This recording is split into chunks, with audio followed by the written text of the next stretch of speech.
¿Cómo les va? Esta es la clase número 12. Vamos a ver un poco sobre antibióticos, ¿sí? Hay un montonazo de fármacos que vienen, que se utilizan contra bacterias. Yo traté de resumírselo con los antibióticos que más comúnmente usamos primero en Argentina y después para las infecciones más comunes.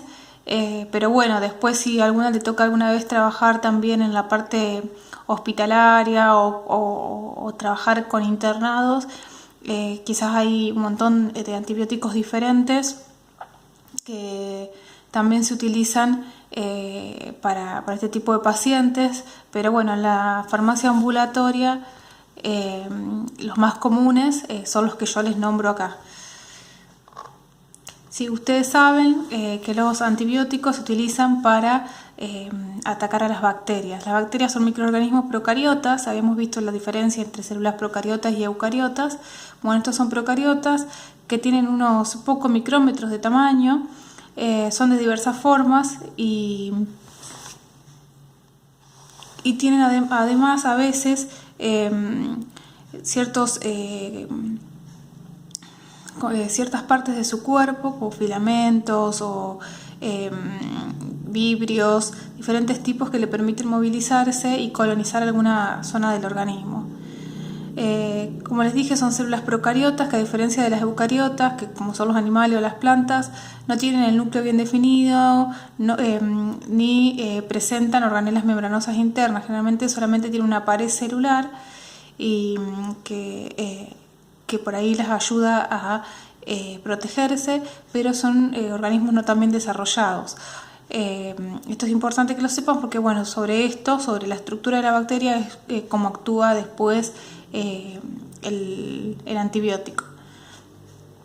Bueno, como les decía, muchas bacterias tienen flagelo u otros sistemas que les permiten desplazarse y ser móviles. Y también es importante saber que en nuestro cuerpo hay un montón de bacterias que colonizan la piel, el tracto digestivo, el tracto genitourinario, la parte gastrointestinal.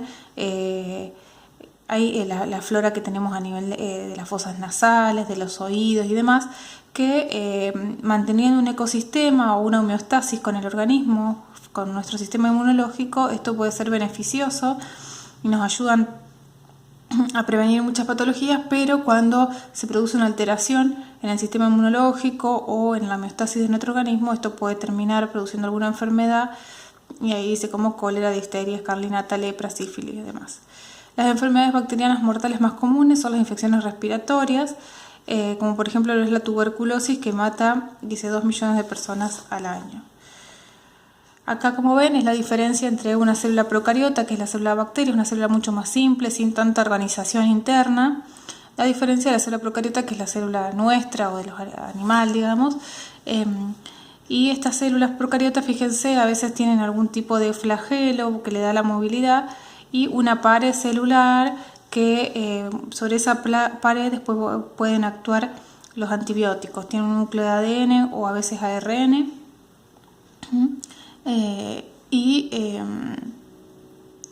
Generalmente tienen un citoplasma, una membrana y, bueno, y como les decía, es la pared celular. Estas son diferentes formas, ¿sí?, que puede tener una bacteria. Los cocos, que llaman el estreptococo, habrán escuchado nombrar en este sentido.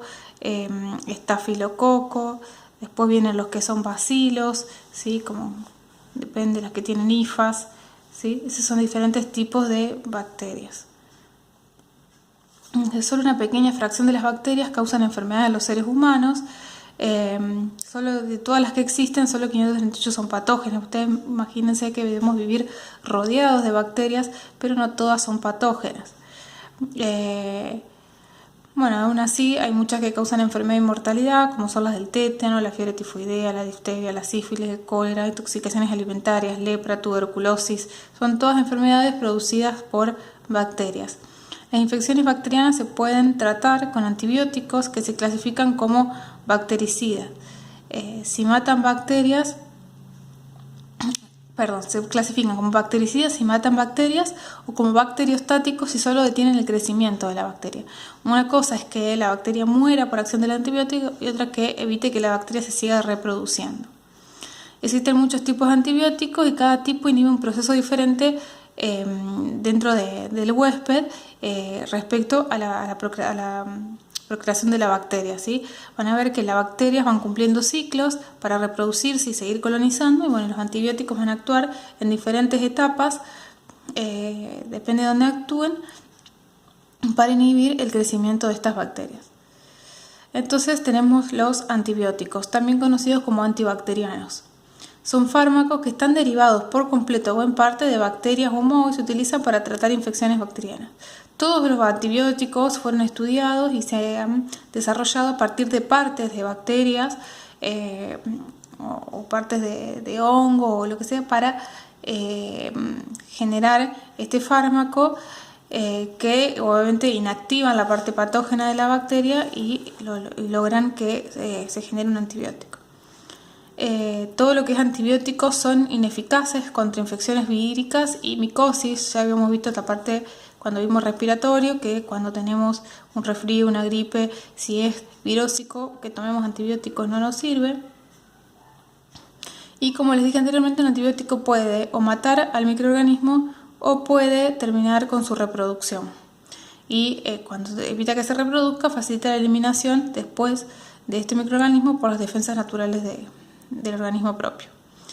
Cada antibiótico es eficaz solo frente a determinadas bacterias a medida que determinan cuál es la bacteria responsable de algún proceso, o sea, algunas infecciones se pueden estar producidas por ciertos tipos de bacterias. Si existe un antibiótico con eficacia probable frente a esta bacteria, no es necesario realizar más pruebas.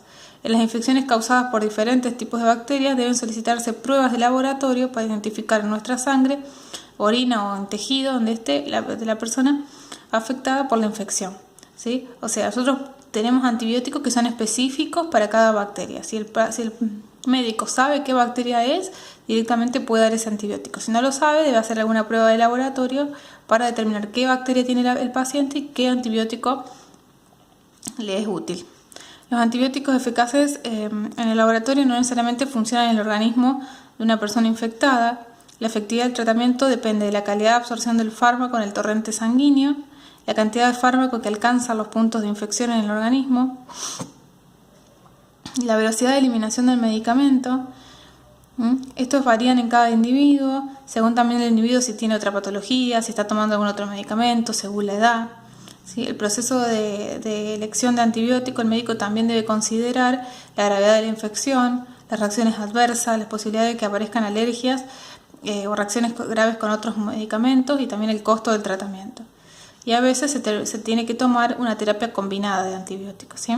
Entonces, conjunto todo esto, lo que nosotros tenemos que tener en cuenta que un paciente no responda a algún antibiótico no solamente depende de la formulación del antibiótico, del medicamento, sino a veces también de todo otro tipo de conjunto de cosas que el médico deberá evaluar a la hora de dar el antibiótico. Y a veces se da un antibiótico, se prueba si la infección no se resuelve, o se combinan otros antibióticos o se cambia por otro, ¿sí? Y eso son las terapias antibióticas. A veces hay que ir probando a ver cuál funciona. Bueno, dice, ¿qué significa que haya una toxicidad selectiva? Bueno, que el fármaco tenga toxicidad selectiva quiere decir que son tóxicos para las células de las bacterias, de los parásitos, lo que sea, pero no las células humanas, gracias a la diferencia entre las dos células, ¿sí? Como les dije, que las células eran células procariotas, a diferencia de la nuestra, que son células eucariotas.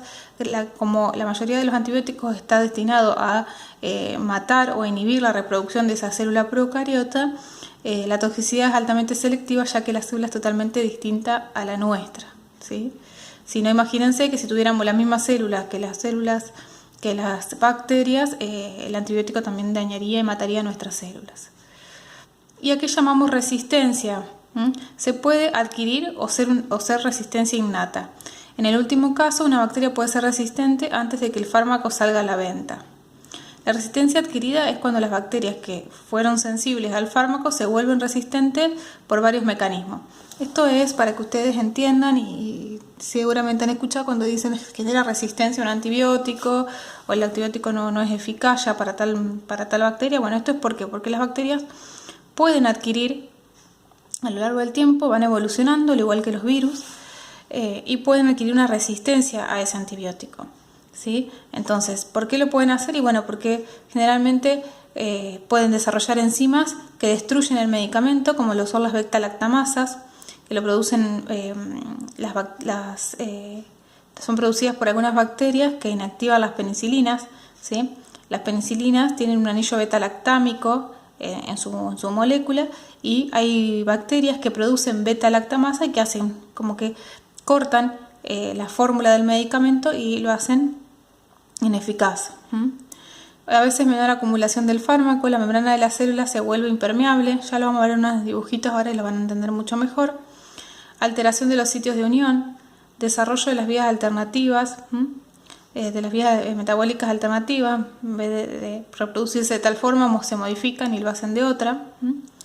Y bueno, ¿y cómo es que aparecen entonces esa población de bacterias que son resistentes? Y bueno, por selección, las bacterias con resistencia adquirida sobreviven y proliferan, ¿sí? Si van adquiriendo esos cambios, esas modificaciones, se van reproduciendo, van generando otras bacterias con las mismas modificaciones, sobreviven y proliferan. O por transferencia de resistencia, el gen que codifica el mecanismo de resistencia se pasa de un microorganismo a otro. Ahí ven, ¿sí?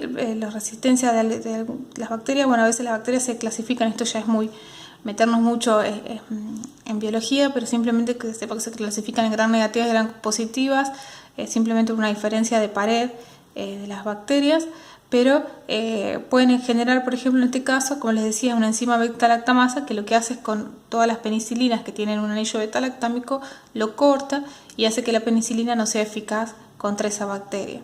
Así tienen millones de mecanismos de acción, pero para que ustedes sepan, acá está cómo genera después la bacteria también la capacidad de resistencia. Ustedes se acuerdan, nosotros tenemos la pared ahí de la bacteria, todo esto es la pared de la bacteria, esta es la bacteria. Imagínense, usted tiene la bacteria dentro del organismo, el fármaco cuando es ingerido, lo que tiene que hacer el fármaco es tratar de ingresar adentro de la bacteria para destruir o inhibir que esa bacteria siga proliferando. Entonces, nosotros damos un antibiótico y que puede generar la bacteria. El antibiótico, para poder actuar, como dije, debe fijarse a un receptor y ser incorporada. ¿Qué es lo que puede hacer? Bueno, puede mutar el receptor, la bacteria, entonces no va a poder ingresar el fármaco. Puede ser que la bacteria fabrica enzimas que modifican la molécula del antibiótico, entonces generan enzimas en su interior, cuando entra el antibiótico lo modifican y el antibiótico se vuelve ineficaz. Puede ser que generen impermeabilidad en su membrana, entonces el antibiótico quiere ingresar y no puede. O expulsión del antibiótico. ¿Qué quiere decir? Bueno, algunas bacterias son capaces de rechazar los antibióticos por aspiración fuera de la bacteria. Es como que lo dejan ingresar, pero después como que lo eliminan y eso genera que la bacteria, que el antibiótico no pueda ser útil, no sea útil para esa bacteria.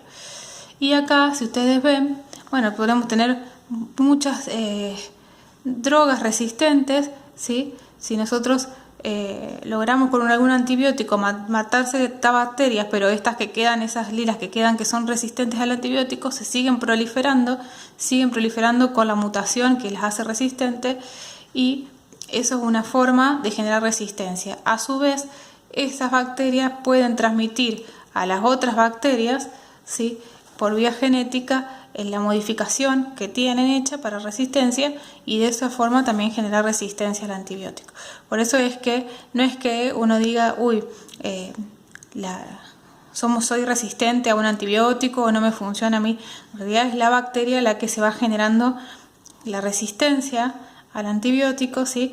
Por eso cuando uno consume muchos antibióticos, ¿qué es lo que hace? Al haber tanta población, por ejemplo, lo que pasa con la amoxicilina es que tanta gente toma amoxicilina que las bacterias ya conocen el mecanismo de acción de la amoxicilina, entonces buscan la forma de hacerse resistente contra este antibiótico, y hoy en día por ahí es uno de los antibióticos que ya tiene una alta resistencia para quien lo consume, porque ya todas las bacterias que se van reproduciendo tienen una resistencia a ese antibiótico.